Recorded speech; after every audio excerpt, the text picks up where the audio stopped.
Yeah, no worries. I have these weird little puff balls. I don't know what they're for.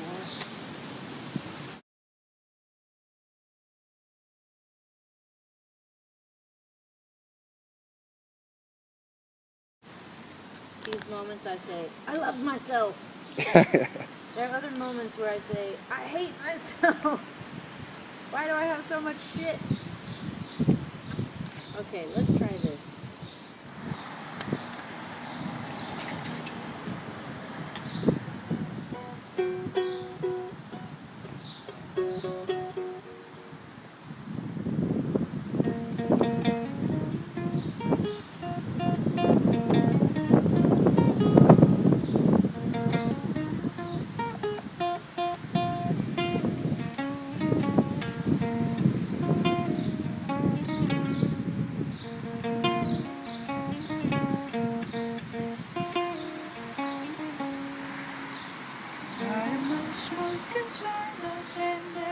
I'm a trick you believe. I am the man behind the scene. I am always working on my machine. I am always working. I am always working on my machine. Yes, I am always working on.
Jokes and raves I bring.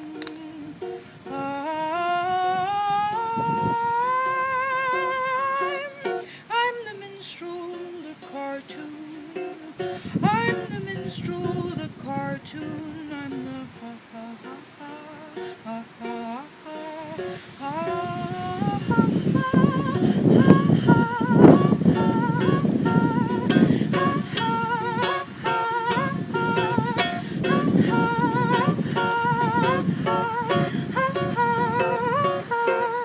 And that was really written just 30 minutes ago.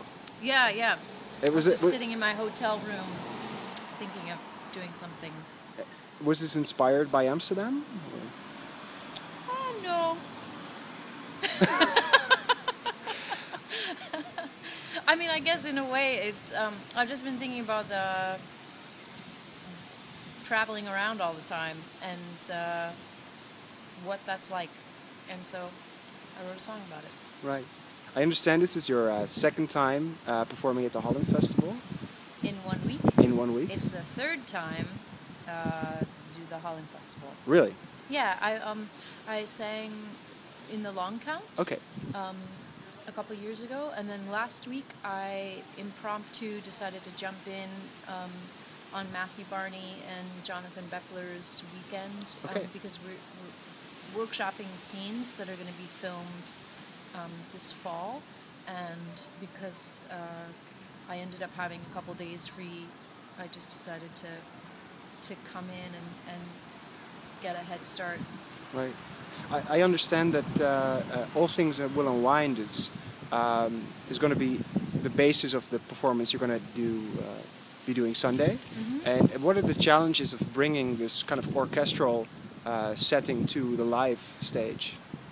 It's actually super easy. We are working with 5 chamber musicians from Amsterdam, and then I'm bringing the violist Nadia Sirota over, and my drummer Brian Wolfe, and so we're gonna rehearse for 6 hours today, and then play a show tomorrow. So. Wow. I noticed that in contrast to some of your previous works and your lyrics, the last album there seems to be more of a kind of outspoken social engagement in the lyrics, in the content. Why is that? Could you shed some light on that? I moved to Detroit 3 years ago, and I think all of the artists that I meet in Detroit are making work that really relates to the social environment, and I think Detroit is such an intense city that in a lot of ways you can't help but respond to that intensity. Right. And so I think when you see class differences in a new light, it was definitely something that I felt that I needed to respond to. Right. And I also noticed that there's a little bit more of a softer, more gentle touch to the songs, as opposed to, for instance, A Thousand Sharks' Teeth, which was a lot more darkness in those songs. I'm not so sad anymore. I mean, I think the first 2 records I was very much in the process of grieving a really significant loss, a significant death, and so I think there's a different feeling on this record because I'm feeling happier. Nice. All right. Can you shed some light on the writing process? I notice that it's pretty fast with you, but does it work in solitary confinement? Do you lock yourself in a room and basically fiddle around with a ukulele, or how does that work? How do these songs? Do you have one particular method of working? What I'm finding is that the one method is like, do you know in that film, The Golden Compass, how the little girl can read the alethiometer in the beginning, and then as she gets older, which you don't really see in the film, but in the later books, you see that she has to learn how to read the alethiometer by studying books and by coming at it from a different way. And I think music is that way sometimes. Like, the muse doesn't always show up when you want her to. Right. You can't command the muse. You can show up to the room and you hope that she shows up. And if she doesn't, well, at least you know that you showed up to the room. And I think there's a lot about songwriting that's like that. Like, you can put your time in, and then hopefully something cool will happen. And if something cool doesn't happen, then at least you did your job.